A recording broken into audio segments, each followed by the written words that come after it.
খেয়াল করতে হবে, এদিকে খেয়াল করতে হবে, কথা বলা যায়। যারা তওবা করবে, ইল্লা মান তাবা, যারা তওবা করবে, ওয়া আমানা এবং ঈমান আনয়ন করবে, ওয়া আমিলা আমালান সলিহা নেক আমল করবে, আল্লাহর ইবাদত বন্দেগী করবে, ফাউলাইকা ইউবাদদিলুল্লাহ, তাদের জন্য আল্লাহর একটা পুরস্কার হচ্ছে আল্লাহ তাদের গুনাহগুলো নেকের দ্বারা পরিপূর্ণ করে দিবেন। সুবহানাল্লাহ। আর একটু জোরে বলেন না সুবহানাল্লাহ। ওয়া কানাল্লাহু গফুরার রহিমা। আর আমাদের জানা উচিত যে আল্লাহ পাক রব্বুল আলামিন হচ্ছেন গফুরুর রহিম, তিনি ক্ষমাশীল দয়াবান। এই আয়াতকে কেন্দ্র করে আমরা কিছু কথা শুনবো। ইল্লা মান তাবা, যারা তওবা করে। আল্লাহ কোরআনে বলেছেন এই তওবাকারী বান্দাদেরকে আমি আল্লাহ ভালোবাসি। হাতে কাজ করবেন, মুখে কথা বলবেন না ভাইরা। কাজ করবেন, কথা বলবেন না, ইশারায় কথা বলবেন, কিন্তু হাতের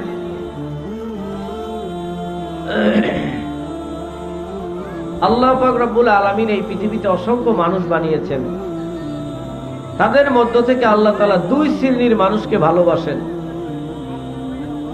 আল্লাহ নিজে দুই শ্রেণীর মানুষকে ভালোবাসেন। তার মধ্যে এক শ্রেণী হচ্ছে তওবাকারী, যারা গুনাহ কাজ করার পরে আল্লাহ দরবারে তওবা করে। বলেন সুবহানাল্লাহ। তওবাকারী বান্দাকে আল্লাহ ভালোবাসেন। এই পৃথিবীতে সর্বপ্রথম তওবাকারী আল্লাহর বান্দা আবুল বাশার আদম আলাইহিস সালাতু ওয়াস সালাম, যিনি আল্লাহর দরবারে তওবা করেছিলেন গুনাহ ছাড়াই তিনি তওবা করেছিলেন। সামান্য অজানা ভুলের কারণে আল্লাহর দরবারে তওবা করে তিনি আল্লাহ তাআলার এমন নৈকট্য অর্জন করেছেন, আল্লাহ পাক তার উপরে খুশি হইয়া তৎনগদ তাকে 3টে পুরস্কার দান করেছেন। বলেন সুবহানাল্লাহ। আপনারা জানেন আদম আলাইহিস সালাতু ওয়াস সালামের স্ত্রী আমাদের মা হাওয়া আলাইহিস সালাতু ওয়াস সালামকে শয়তান ওয়াসওয়াসা দিয়া গন্ধম ফলের রস খাওয়াইছিল। আল্লাহ পাক রব্বুল আলামিন আদম আর হাওয়ার পেটে গন্ধমের রস যাওয়ার কারণে তাদের শরীর থেকে জান্নাতি পোশাক খুলে নিলেন। আল্লাহর নির্দিষ্ট এরিয়ার ভিতর থেকে তাদেরকে বের করার প্রথম সিগন্যাল দিলেন, জান্নাতি পোশাক খসে গেল। আদম আলাইহিস সালাম নবী মানুষ, জান্নাতি মানুষ, বুঝতে পারলেন যে জান্নাতি পোশাক যখন সরে গিয়েছে নিশ্চয়ই আমার কোনো ভুল হয়ে গেছে। সঙ্গে সঙ্গে তিনি গাছের 3টি পাতা ছিঁড়ে নিজের লজ্জাস্থানকে হেফাজত করলেন। আম্মাজান 5টা পাতা ছিঁড়ে লজ্জাস্থানের হেফাজত করে একজন আরেকজনের দিকে তাকিয়ে খুব লজ্জা অনুভব করে অনুশোচিত হয়ে বলছে, কি ভুল করেছি বলো, একজন আরেকজনের কাছে। আম্মাজান হাওয়া আলাইহিস সালাম বুঝতে পেরে বললেন যে আমি তো এই ভুল করেছি। আদম আলাইহিস সালাতু ওয়াস সালাম বুঝতে পারলেন আল্লাহর হুকুম লঙ্ঘন করা হয়ে গেছে। আল্লাহকে ডাক দিয়া বললেন, রব্বুল আলামিন, ভুল করেছি না জেনে, দয়া করে আপনি আমাদের ক্ষমার ব্যবস্থা করে দেন। আল্লাহ পাক রব্বুল আলামিন বললেন, আদম, তোমার উপরে আগেই নির্দেশ করা ছিল তুমি এই ভুল করবে না। ওয়ালা তাকরাবা হাযিহিস শাজারাতা ফাতাকুনা মিনাজ জালিমিন। আমি তোমাকে আগেই বলেছি এই গাছের নিকটবর্তী হবে না, তাহলে তুমি জালেমদের অন্তর্ভুক্ত হয়ে যাবা, গুনাহগার হয়ে যাবা। আদম আলাইহিস সালাতু ওয়াস সালাম বলতে পারতেন, আল্লাহ আমি তো গাছের কাছে যাই নাই, আমি তো ফল খাই নাই, না জেনে শয়তান আমাদেরকে শরবতের সাথে পান করাইছেন। যুক্তি তর্ক কিছুই না দিয়া আদম আলাইহিস সালাতু ওয়াস সালাম সঙ্গে সঙ্গে আল্লাহর দরবারে তওবার রাস্তা বেছে নিলেন। ফাতালাক্কা আদামু মির রাব্বিহি কালিমাতিন ফাতাবা আলাইহি ইন্নাহু হুয়াত তাওয়াবুর রহিম। আল্লাহ পাক রব্বুল আলামিনের সাথে আদম যখন কথোপকথন করলেন, জান্নাতে সাক্ষাৎ করলেন, আল্লাহ পাক বললেন, তুমি কেন নিষিদ্ধ এরিয়ার মধ্যে প্রবেশ করলা? আদম আলাইহিস সালাম যুক্তি তর্ক কোনো প্রশ্ন ছাড়াই সঙ্গে সঙ্গে তওবার রাস্তা বেছে নিলেন। ফাতাবা আলাইহি ইন্নাহু হুয়াত তাওয়াবুর রহিম। আদম আলাইহিস সালাম তওবা করলেন, রব্বানা যালামনা আনফুসানা ওয়া ইল্লাম তাগফির লানা ওয়া তারহামনা লানাকুনান্না মিনাল খাসিরিন। প্রভু আমার, আমরা আমাদের নফসের উপরে জুলুম করেছি, অন্যায় করেছি, অপরাধ করেছি, ভুল করেছি। যদি আপনি আমাদেরকে ক্ষমা না করেন, আমাদের প্রতি রহম না করেন, লানাকুনান্না মিনাল খাসিরিন, তাহলে আমরা অবশ্যই ক্ষতিগ্রস্তদের অন্তর্ভুক্ত হয়ে যাব। আল্লাহ পাক রব্বুল আলামিন খুশি হয়ে গেলেন। আদম আলাইহিস সালামের তওবাটাকে আল্লাহ তাআলা পছন্দ করলেন, ভালোবাসলেন। আল্লাহ পাক রব্বুল আলামিন বললেন, আদম তোমার তওবাটা আমার ভালো লাগছে, কবুলটা আমি করব, তবে একটু সময় সাপেক্ষে। জান্নাতি পোশাক খুলে দিলেন, আদম আর হাওয়াকে দুনিয়ায় পাঠাইয়া দিলেন। এই তওবার উপরে তোমাদেরকে ইস্তেকামত থাকতে হবে, তওবা করলেই হবে না। আল্লাহর দরবারে তওবা করলেন, সাথে সাথে আবার গুনাহ করলেন, আবার তওবা করলেন, আবার তওবা ভঙ্গ করলেন। আল্লাহ পাক এটা চান না। আল্লাহ চান বান্দা তওবা করে তওবার উপরে মজবুত থাকবা। এই জন্য আল্লাহ পাক আদম আর হাওয়ার তওবা কবুল করে দুনিয়ায় দুই জায়গায় দুইজনকে পাঠাইয়া দিলেন। আদম আলাইহিস সালামকে পাঠাইলেন সন্দ্বীপে, আম্মা জান হাওয়া আলাইহিস সালামকে পাঠাইয়া দিলেন জেদ্দায়। আদম আলাইহিস সালাতু ওয়াস সালাম তাফসীরের মধ্যে আসছেন 360 বছর এই দোয়া পড়ছেন আর কাঁদছেন। আদম আলাইহিস সালাতু ওয়াস সালামের চোখ বেয়ে বেয়ে পানিগুলো পড়তে রয়েছে। নদীর পানির সাথে আদম আলাইহিস সালাতু ওয়াস সালামের পানিগুলো যখন মিশছেন, আল্লাহ রাব্বুল আলামিন আদম আলাইহিস সালামের চোখের পানির বদৌলতে নদীর পানিটাকে দুই ভাগ করে এক ভাগ পানি মিষ্টি পানি বানাইয়া দিলেন। এই পৃথিবীতে সবচাইতে পানির অংশ বেশি, পানির মধ্যে আবার নোনা পানি বেশি। আসল পানির মূল উৎস হলো নোনা পানি, সাগরের সব পানি নোনা, কিন্তু নদী নালার পানিগুলো মিঠা। এই নদী নালার পানিটা মিঠা হইল কেন বাবা? আদম আলাইহিস সালাম আল্লাহর দরবারে কাঁদছেন আর তওবা করছেন। এই তওবার চোখের পানিটা আল্লাহর কাছে এতই প্রিয়। নোনা পানির উপরে আদম আলাইহিস সালাম সাগরের পার দিয়া, নদীর পার দিয়া, নালার পার দিয়া, পুকুরের পার দিয়া, দিঘির পার দিয়া গেছেন, আর চোখের পানি যেই পানির উপরে পড়েছেন পানিটা মিষ্টি হয়ে গেছে। সুবহানাল্লাহ বলেন। তওবার পানিটা এতই বেশি প্রিয়। আল্লাহ রাসূল বলেন, ওয়ালাউ কানা মিসলার রাসিজ যুবাব, তোমার চোখ থেকে তওবার চোখের পানি যদি একটা মাছির মাথা পরিমাণ বের হয়, আল্লাহ নয় বলেন মাছির মাথা পরিমাণ এত ছোট্ট একটা চোখের ফোঁটার পানি আল্লাহ রাব্বুল আলামিনের 7টা জাহান্নামের আগুন নিভাইয়া দেওয়ার জন্য যথেষ্ট। আর একটু জোরে বল। ভাইরা আমার, বাবাজিরা আমার, এই জন্য আল্লাহ রাসূল বলেন, কুল্লু ইবনু আদামুনাল খাত্তাউন, সমস্ত আদম সন্তানই গুনাহগার। ওয়া খায়রুল খাত্তাউনাত তাওয়াবুন, সবচাইতে উত্তম ওই ব্যক্তি যে গুনার পরে তওবা করে। কারণ ওই তওবার চোখ থেকে যে পানিটা ঝরে, আল্লাহ রাব্বুল আলামিন ওই পানিটাকে সবচাইতে বেশি ভালোবাসে। আদম আলাইহিস সালাতু ওয়াস সালাম কান্না শুরু করলেন আর হাঁটলেন, রব্বানা যালামনা আনফুসানা ওয়া ইল্লাম তাগফির লানা ওয়া তারহামনা লানাকুনান্না মিনাল খাসিরিন। আদম আলাইহিস সালাম হাঁটে নদীতে, সাগরে পারে। তখন চন্দ্র ছিল না, সূর্য ছিল না, শুধু এই পৃথিবীর বিশাল নদী আর জঙ্গলগুলো আল্লাহ বানাইয়া আদম আলাইহিস সালামকে হাঁটানো শুরু করলেন পশ্চিম দিকে। আদম আলাইহিস সালাম সন্দ্বীপ থেকে হাঁটতে হাঁটতে মক্কায়, তায়েফের ময়দানে, আরাফার ময়দানে চলে গেলেন। এই যাওয়ার পথে যত নদী সমুদ্র পাড়ি দিয়েছেন, যেই জায়গায় আদম আলাইহিস সালামের চোখের পানি পড়ছে, আল্লাহ রাব্বুল আলামিন ওই প্রত্যেকটা জায়গায় আল্লাহ তাআলা এই পৃথিবীর মানুষের জন্য এক একটা উপকারী জিনিস সৃষ্টি করে দিয়েছে। নদীর যে অংশ থেকে আদম আলাইহিস সালাম গিয়েছেন, ওই জায়গার পানিটা আদম আলাইহিস সালামের চোখের পানির বিনিময়ে আল্লাহ মিষ্টি পানি বানাইয়া দিয়েছেন। সুবহানাল্লাহ বলেন। জঙ্গলের মধ্য থেকে আদম আলাইহিস সালাম যেই জায়গা থেকে হেঁটে হেঁটে গিয়েছেন, যেই জায়গায় চোখের পানি পড়েছে, ওই জায়গায় যে গাছটা বের হয়েছে, ওই গাছটাকে আল্লাহ রাব্বুল আলামিন চন্দন কাঠ পাঠাইয়া বানাইয়া দিয়েছে। চন্দন গাছ আছে না, চন্দন গাছ, চন্দন গাছ দিয়া মেশক আম্বারের আতর বানানো হয়। এই পৃথিবীর সবচেয়ে উপকারী এবং সুগন্ধিযুক্ত গাছ হচ্ছে চন্দন গাছ। কেন? তাফসীরের মধ্যে আসছে এই গাছটা আদম আলাইহিস সালামের চোখের পানিতে সিক্ত হয়ে গাছটা বড় হয়েছে। বলেন সুবহানাল্লাহ। তওবাকারী বান্দা আল্লাহর কাছে সবচাইতে বেশি প্রিয়। ভাইরা আমার, বাবাজিরা আমার, সর্বপ্রথম আমি বলেছিলাম দুই ব্যক্তি আল্লাহর কাছে প্রিয়। ইন্নাল্লাহা ইউহিব্বুত তাওয়াবিন, আল্লাহ সর্বপ্রথম তওবাকারী বান্দাকে ভালোবাসেন। আদম আলাইহিস সালাম তওবা করলেন, আল্লাহ রাব্বুল আলামিন আদমকে ভালোবাসে সন্দীপে পাঠাইয়া 360 বছর কান্দাইয়া তওবার পরিমাণটা বাড়াইয়া আল্লাহ আদমের প্রতি ভালোবাসা বাড়াইয়া দিয়েছে। তওবা সাথে সাথে কবুল না করিয়া 360 বছর লম্বা করছেন এই কারণে যে আদম যত কাঁদবে আমি আল্লাহর মায়া আদমের উপরে তত বাড়বে। সুবহানাল্লাহ বলেন। 360 বছর পর আদম আলাইহিস সালাম যখন আরাফাতের ময়দানে জাবালে রহমত পাহাড়ের উপরে আদম আর হাওয়া দুইজন উঠলেন, একজন আরেকজনের শরীরে যখন ধাক্কা লাগলেন অন্ধকার পৃথিবীর মধ্যে, আদম আলাইহিস সালাম জিজ্ঞাসা করলেন কে তুমি? হাওয়া জিজ্ঞাসা করলেন কে আপনি? আমি আদম, আমি হাওয়া। পরিচয় হয়ে গেল। এই পরিচয়ের কারণে এটার নাম হইল আরাফাতের ময়দান। এই আরাফাতের ময়দানে তাদের পরিচয় হওয়ার পর দুইজনে আল্লাহর দরবারে হাত তুলে মোনাজাত করলেন, রব্বানা যালামনা আনফুসানা ওয়া ইল্লাম তাগফির লানা ওয়া তারহামনা লানাকুনান্না মিনাল খাসিরিন।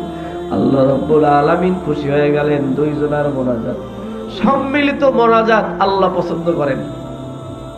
একা একা মোনাজাতও আল্লাহ পছন্দ করেন, কিন্তু ঐক্যবদ্ধ হইয়া আমরা ফরজ নামাজের পর সবাই মিলে হাত তুলে মোনাজাত করি না? কথা কয় না? একা একা মোনাজাতের চাইতে সবাই মিলে মোনাজাত করলে আল্লাহ বেশি খুশি হয় না?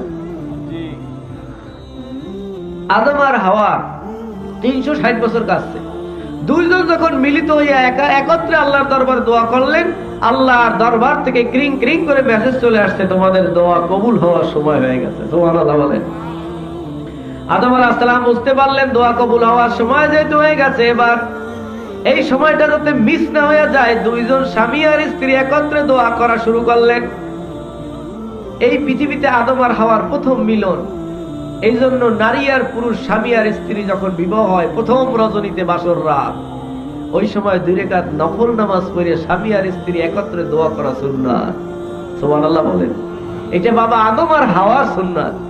তারা সর্বপ্রথম এই পৃথিবীতে দুইজন একত্রিত হয়েই আল্লাহর দরবারে তওবা করেছেন, দোয়া করেছেন। এই জন্য স্বামী আর স্ত্রী নব দাম্পত্য বিবাহ হওয়ার পরেই স্বামী স্ত্রীর প্রথম কাজ হবে 2 রাকাত নামাজ পড়িয়া তওবা করিয়া আল্লাহর দরবারে মাপ চাও, আল্লাহ বিয়ার আগের জীবনে যত গুনাহ করছি সব তুমি মাফ করে দাও। বলেন সুবহানাল্লাহ। ভাইরা আমার, বন্ধুরা আমার, আদম আলাইহিস সালাম যখন দেখলেন তওবা কবুল হওয়ার সময় চলে আসছে, এটা যাতে মিস না হয়ে যায় এই জন্য দোয়া একটু বৃদ্ধি করে দিলেন, ওয়াসিলা। ইয়া আইয়ুহাল্লাযীনা আমানু তাকুল্লাহা ওয়াবতাগু ইলাইহিল ওয়াসিলা। আল্লাহ পাক রব্বুল আলামিন বললেন, হে ঈমানদারগণ, তোমরা আল্লাহর কাছে আল্লাহকে ভয় করো, তওবা করো, ওয়াসিলা তালাশ করো। আদম আলাইহিস সালাম একটা ওসিলা লাগাইয়া দিলেন, আল্লাহুম্মা তাকাব্বাল তাওবাতি বিওসিলাতিন নাবিয়্যিকাল খাতিম মুহাম্মাদুর রাসূলুল্লাহ। বলেন না সাল্লাল্লাহু আলাইহি ওয়াসাল্লাম। আল্লাহ আপনি আমাদের তওবা কবুল করেন আখিরি জামানার নবী মুহাম্মদুর রাসূলুল্লাহর ওসিলায়। আল্লাহ পাক জিজ্ঞাসা করলেন, ইয়া আদম কাইফা আরাফতা মুহাম্মাদান, কিভাবে তুমি আমার সেই মুহাম্মদ রাসূলুল্লাহকে চিনলা? ওয়ালাম আখলুকুহু, এখনো তো আমি তারে বানাই নাই। আদম আলাইহিস সালাম বলেন, রব্বুল আলামিন আপনি যখন আমাকে বানিয়েছিলেন, ওয়া নাফাখতা ফীহি মির রূহি, আমার রূহটা যখন আমার কলবের ভিতরে ঢুকায় দিয়েছিলেন, ফারাইতু মাকতুবান আর কওয়াইদিল আরশি লা ইলাহা ইল্লাল্লাহু মুহাম্মাদুর রাসূলুল্লাহ। আপনি যখন আমাকে রূহ দিলেন, আমি যখন জীবিত হইলাম, চক্ষু দুইটা মেললাম, সর্বপ্রথম আপনার আরশে আজিম দেখলাম। সুবহানাল্লাহ বলেন। আপনার আরশে আজিমের পায়ার সাথে আমি লেখা দেখেছি, লা ইলাহা ইল্লাল্লাহু মুহাম্মাদুর রাসূলুল্লাহ। আমি তখন বুঝলাম লা ইলাহা ইল্লাল্লাহর পাশে মুহাম্মাদুর রাসূলুল্লাহ, আল্লাহর নামের সাথে যার নাম সাধারণ ব্যক্তি নয়, কোন স্বাভাবিক ব্যক্তি নয়, ইনি হবেন আল্লাহর সবচাইতে পেয়ারা। আমি সেই জন্য তার নামের উসিলা দিয়ে আপনার কাছে ক্ষমা চাইলাম। এবার আমার তওবা কবুল করে আমাকে মাফ করে দেন। আল্লাহ রাব্বুল আলামিন সঙ্গে সঙ্গে আদম আলাইহিস সালামের তওবা কবুল করলেন। আদমকে বললেন, আদম তুমি যখন তওবা করলা, আমি তোমাকে নগদ 3টা পুরস্কার দিব। সুবহানাল্লাহ বলেন। কয়টা? 1 নম্বর পুরস্কার, পৃথিবী এখনো অন্ধকার, এই পৃথিবীতে চাঁদ নাই, সূর্য নাই, আলোর কোনো ব্যবস্থা নাই। আমি আর তোমাদেরকে অন্ধকারে রাখবো না। আল্লাহু ওয়ালিয়ুল্লাযীনা আমানু ইউখরিজুহুম মিনাজ যুলুমাতি ইলান নূর। তুমি যখন তওবা করেছো, আমার ওলিত্ব গ্রহণ করেছো, আমাকে রব বলে মেনেছো, এবার আমি তোমাদের অভিভাবক হয়ে গেলাম। আর আমি আল্লাহ যদি কারো অভিভাবক হই, তাহলে আমার প্রথম কাজ হলো তাকে অন্ধকার থেকে টেনে আলোতে ঢুকাইয়া দেওয়া। আল্লাহ যার ওলি, আল্লাহ যার অভিভাবক, আল্লাহ রাব্বুল আলামিন তাকে হেদায়েতের পথ দেখায় আলোকিত করবেন। আল্লাহ পাক বলেন, আদম তোমাকে আর অন্ধকার পৃথিবীতে থাকতে হবে না, যেহেতু তুমি আমাকে ওলি মেনেছো, আমার দরবারে তওবা করেছো। যাও, আমি আল্লাহ রাব্বুল আলামিন তোমাদের জন্য সূর্য বানাইয়া দিলাম, পৃথিবীতে আলো হবে, অন্ধকারে তোমাদের আর কাঁদতে হবে না। সুবহানাল্লাহ। নাই আর একটু জোরে কর। আদম আলাইহিস সালামের তওবার কারণে এই পৃথিবীতে সূর্য হয়ে আলোকিত হয়ে গেছে। সূর্য সকাল থেকে সন্ধ্যা পর্যন্ত, সন্ধ্যা থেকে সকাল পর্যন্ত আলো দেয়। যখন সকাল থেকে সন্ধ্যা পর্যন্ত আলো থাকে, আদম আলাইহিস সালাম আর হাওয়া আলাইহিস সালাম দুনিয়াবি সব কাজ কাম সারে ঘুরে ফিরে আনন্দ করে। যখন সন্ধ্যা হয়ে যায়, ঘুটঘুটে অন্ধকার, আলোর ব্যবস্থা নাই, ঘুমাইতে পারে না, কেউ কাউরে দেখে না, প্রেম ভালোবাসা নিবেদন করার সুযোগ পায় না, রাতে কোনো খাবারের ব্যবস্থা করতে পারে না, গল্প করতে পারে না, রাতে বড় কষ্ট হয়।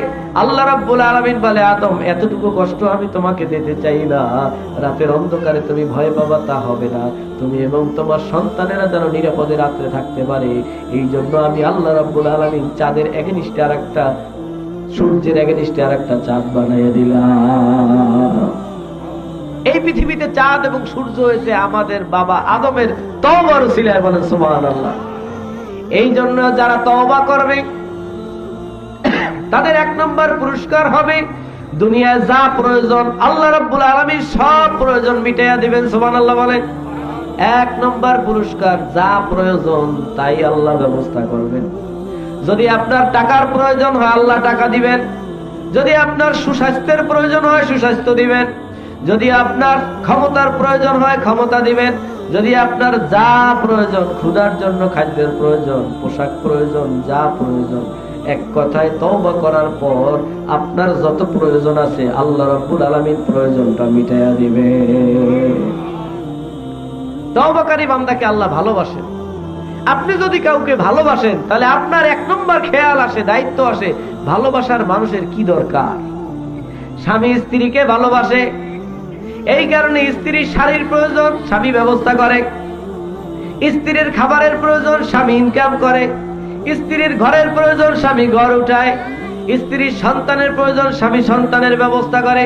সন্তানের লেখাপড়ার প্রয়োজন, লেখাপড়ার ব্যবস্থা করে। এক কথায় স্বামী যে স্ত্রীকে ভালোবাসে, ওই স্ত্রীর কথায় পুরো সংসার সাজায়। আপনার স্ত্রীকে আপনি ভালোবাসার কারণে স্ত্রীর কথা মতো স্ত্রীর প্রয়োজন সব যেমন মিটাইয়া দেন। আল্লাহ রাব্বুল আলামিন বলেন, যেই বান্দা আমার কাছে তওবা করবে, ওই বান্দার যত প্রয়োজন আমি আল্লাহ সব প্রয়োজন মিটাইয়া দেব। তওবা করতে রাজি আছি আমরা? সবাই বলেন রাজি আছি। তওবা করব কেন? কারণ আমরা সবাই গুনাহগার। এমন কেউ নাই যে গুনাহ নাই, এমন কথা আমরা কেউ বলতে পারি না। ভাইরা আমার, বন্ধুরা আমার, এই কথাই আল্লাহ রাব্বুল আলামিন বলেছেন, ইল্লা মান তাবা ওয়া আমানা। যদি তোমরা তওবা করতে পারো, আদমের যেমন সব প্রয়োজন মিটাইয়া দিয়েছি, আমি আল্লাহ রাব্বুল আলামিন তোমাদেরও সব প্রয়োজন মিটাইয়া দেব। তওবা হচ্ছে মুমিনের জন্য এক নম্বর ঔষধ। তওবা হচ্ছে মুমিনের জীবনের এক নম্বর আমল। তওবা হচ্ছে মুমিনের জীবনের এক নম্বর কাজ। আল্লাহর নবী নিষ্পাপ নবী, যার জীবনে কোনো গুনাহ নাই, কোনো ভুল নাই। আমার নবী জীবনে কোনো গুনাহ করেন নাই, জীবনে কোনো ভুল করেন নাই, বলেন সুবহানাল্লাহ। এই নবী জীবনে 100 বার তওবা করেছেন দৈনিক। আমার নবী দৈনিক কতবার তওবা করেছেন? 100 বার। ফরজ নামাজের সালাম ফিরানোর পর আল্লাহু আকবার, আস্তাগফিরুল্লাহ, আস্তাগফিরুল্লাহ, আস্তাগফিরুল্লাহ পড়ি কি পড়ি না?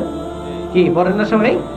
আল্লাহর নবী বলেন, যারা নামাজের সালাম ফিরানোর পরে আস্তাগফিরুল্লাহ, আস্তাগফিরুল্লাহ, আস্তাগফিরুল্লাহ 3 বার পড়বে, আল্লাহ রাব্বুল আলামিন খুশি হইয়া তার জীবনের সব গুনাহ মাফ করে দেবে। হাদিস শরীফের মধ্যে আসছে একজন সাহাবী একটা গুনাহ করার পর নবীজির দরবারে আসছে, ইয়া রাসূলুল্লাহ, ইয়া হাবিবাল্লাহ, আমি এই গুনাহ করেছি। নবীজি চুপচাপ বসে রইলেন, কোনো কথা বললেন না। সাহাবী আবার বললেন, হুজুর আমি গুনাহ করেছি। নবী কথা বললেন না। আবার বললেন, হুজুর আমি গুনাহ করেছি। নবী কোনো কথা বললেন না। কিছুক্ষণ পর আসরের নামাজের সময় হয়ে গেছে। নবীজি ডাক দিলেন, আইনা বেলাল, বেলাল তুমি কোথায়? আযান দাও। বেলাল আযান দিলেন। সব সাহাবীরা ওযু করে মসজিদে চলে আসলেন। কাতারবদ্ধ হয়ে গেল, ইকামত হয়ে গেল, নামাজ হয়ে গেল। নামাজের সালাম ফিরানোর পর সব সাহাবী চলে গেলেন। ওই সাহাবী বসে আছেন। আস্তে করে নবীজির সামনে গিয়ে বলে, হুজুর আমি তো গুনাহ করেছি, আপনাকে নামাজের আগেও বলেছিলাম। নবীজি চোখ দুটা বড় করে বললেন, তুমি না আমার সাথে নামাজ পড়লা? বলে, হ্যাঁ রাসূলুল্লাহ, আপনার সাথে নামাজ পড়েছি। আমার সাথে নামাজ পড়ার কারণে, নামাজের পর তওবার কারণে আল্লাহ রাব্বুল আলামিন তোমার জীবনের সব গুনাহ মাফ করে দিয়েছে। হাদিস শরীফের মধ্যে আসছে, আল্লাহর কোন বান্দা যখন আযান হওয়ার পর মসজিদে নামাজের জন্য ঢোকে, বান্দার কাঁধের উপরে যে গুনার বোঝাটা থাকে, ওই গুনার বোঝাটা নিয়ে মসজিদে ঢুকতে পারে না। মসজিদ হচ্ছে নিষিদ্ধ এরিয়া, পবিত্র জায়গা। এই জায়গায় তো সব জিনিস নিয়ে ঢোকা যায় না। আল্লাহর ঘরের মধ্যে তো ঘুষ খাওয়ার গুনাহ লইয়া ঢুকতে পারে না। কি বলেন, পারে নাকি? সুদের গুনাহ নিয়ে মসজিদে ঢোকা যায় না। বেপরদিগির গুনাহ নিয়ে মসজিদে ঢোকা যায় না। মিথ্যার গুনাহ নিয়ে মসজিদে ঢোকা যায় না। জেনা ব্যভিচারের গুনাহ নিয়ে মসজিদে ঢোকা যায় না। মসজিদ হচ্ছে একটা পুত পবিত্র জায়গা। সংসদ ভবনে যদি কোনো মানুষ ঢোকে, দেখবেন মেশিন দিয়া তারে চেক করে। কোনো অবৈধ অস্ত্র নিয়ে সংসদ ভবনের মধ্যে ঢোকা যায় না। মসজিদটা হচ্ছে আল্লাহর ঘর। এই জায়গায় দুইজন ফেরেশতা দাঁড়ায় থাকে। যখন আপনি ঢুকবেন, সঙ্গে সঙ্গে গুনার আমলনামাটাকে অ্যাটাক করা হবে। গুনার আমলনামা আপনার কাছ থেকে ফেরেশতা দুইজন নামাইয়া যখন নিক্ষেপ করবে, এই গুনাহটা যে আপনারে কষ্ট করিয়া করাইছে, শয়তান কয়, আহারে সারাদিনের সাধনার ফসল বুঝি শেষ হইয়া যায়। থামা দিয়া শয়তান আমলনামা ধরে। আপনি যতক্ষণ নামাজ পড়বেন, ওই শয়তান আমলনামার বোঝা নিয়ে দাঁড়ায় থাকবে। নামাজ পড়ে মসজিদ থেকে যখন বের হবে, শয়তান আবার কবে, দোস্ত আইছো, ভালো হইছে, তাড়াতাড়ি আইছো। এই পৃথিবীতে কিছু মুসল্লি আছে, দেখবেন মসজিদে ঢোকে সবাই শেষে, বের হয় সবাই আগে। সবাই আগে বাইরে এলে তো শয়তান খুশি হয়। কি খুশি হয় না? গুনার বোঝা লই দাঁড়াই রয়েছে এতক্ষণ, এত দেরি লাগে, তাড়াতাড়ি বের হও। তাড়াতাড়ি বের হইছে পর আপনার গুনাহ আপনার কাঁধে আবার উঠে গেছে। কিন্তু আল্লাহর ওই বান্দা যদি নামাজের সালাম ফিরানোর পরে 3 বার আস্তাগফিরুল্লাহ, আস্তাগফিরুল্লাহ, আস্তাগফিরুল্লাহ দিল এবং জবানকে একত্রিত করে খালেস দিলে তওবা করে, আল্লাহ রাব্বুল আলামিন সঙ্গে সঙ্গে গুনাহগুলো মাফ করে দেয়। যখন আপনি নামাজ থেকে মসজিদ থেকে বের হইবেন, শয়তান ওই গুনাহগুলো যখন আপনার কাঁধে আবার দিতে চাইবে, কিরামান কাতিবিন দুইজন ফেরেশতা সঙ্গে সঙ্গে বাধা দিবে, না না না, এই গুনার মালিক এখন আর এই বান্দা নাই, সে তওবা করেছে, আল্লাহ তার গুনাহগুলো মাফ করে দিয়েছে। তখন শয়তান খুশি হয় না, আরো রাগ বাড়ে। কথা বল না, ও এত কষ্ট করে করাইছে, তওবা করে মাফ করছো, এবার এমন কাম করাবো, এরপর আরো আইট করে লাগে। তা আমাগো কাম কি? পরোক্ত নামাজে আরো আইট করে যাওয়া, যাতে শয়তান আমাকে কৌশল করে গুনাহ করাইতে না পারে। ভাইরা আমার, বন্ধুরা আমার, এই জন্য আল্লাহ রাব্বুল আলামিন তওবাকারী বান্দাকে বড় ভালোবাসেন। তওবাকারী বান্দাকে আল্লাহ রাব্বুল আলামিন গুনাহ থেকে মুক্তি দান করেন, দুনিয়ার সমস্ত হাজত পুরা করেন। আল্লাহ রাব্বুল আলামিন তওবাকারী বান্দার জন্য পরকালীন অনন্তকালের সুখের জন্য আল্লাহ রাব্বুল আলামিন তার নেকের ব্যবস্থা করে দেন। পিছনে যে গুনাহগুলো ছিল, আল্লাহ রাব্বুল আলামিন গুনাহটাকে পরিবর্তন করে নেক বানাইয়া দেন। আপনি যা কিছু করবেন সব আমলনামায় লেখা হচ্ছে, ইল্লা মান তাবা ওয়া আমানা ওয়া আমিলা আমালান সালিহান। তওবা করার পর যদি আপনি একটা নেক আমল করেন, আল্লাহ রাব্বুল আলামিন সঙ্গে সঙ্গে এই নেক আমলটাকে কবুল করে নেবেন। সুবহানাল্লাহ বলেন। তওবার পরে যেই আমলটাই করা হোক না কেন, এমন সুন্দর মজার সুযোগ আর পৃথিবীতে কোথাও পাবেন না। আপনি একজন অফিসারের চাকরি করেন, চাকরি করতে যাইয়া আপনার অফিসের যে দায়িত্ব, কাগজপত্রের কাজ, সেইটা সব ভুল করছেন, অফিসার আপনার উপর খুশি না? কথা বলেন না। একজনের বাড়ি বদলা দিতে গেছেন, কইছে কুয়ের কাটবা, আপনি কাটিয়ে দিয়েছেন বের, খুশি হয়েছে? দেখা যাচ্ছে এই যে সীমানার বের কাটো ওই জায়গায় কাটছেন দিঘি, খুশি হবে? কতক্ষণ টাকা দুনিয়ার কাজ আপনি যা করবেন ভুল তার নিতে হবে মাসুল। কিন্তু আল্লাহ রাব্বুল আলামিন বলেন আমার কোন বান্দা যদি তওবা করে আমি ওই বান্দাকে ভালোবাসি, এরপর ওই বান্দা যদি ইবাদত করে নেক আমল করে, নেক আমল করতে আসে যদি ভুল করে আমি আল্লাহ রাব্বুল আলামিন তারপরেও তার উপরে রাগ করব না, খুশি হইয়া আরো নেক বাড়াইয়া দেব। এটা আল্লাহ ছাড়া আর পৃথিবীতে কারো পক্ষে সম্ভব না। কেমনে ভুল হইলেও কেমনে নেক হয়? আপনি তওবা করেছেন আল্লাহ আর গুনাহ করব না, জীবনে আর নামাজ ছাড়ব না, এতদিন নামাজ পড়ি না এখন থেকে নামাজ পড়ব, এটা একটা তওবা। কি বলেন? নামাজ না পড়া গুনাহ আর পড়াটা এটা ইবাদত। আপনি এতদিন নামাজ পড়েন না তাহলে গুনাহ করছেন না? কথা করেন না বাপ?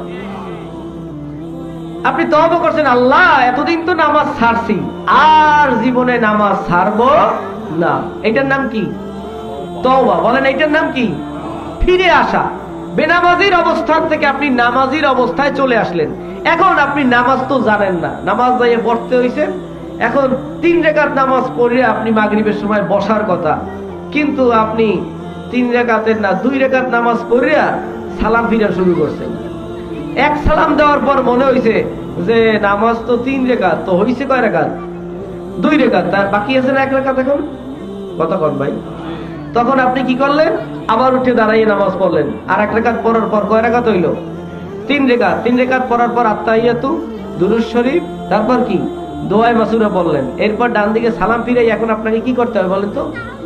সুজদা দিতে হবে। কয়টা? জোরে বলেন, সবাই বলেন।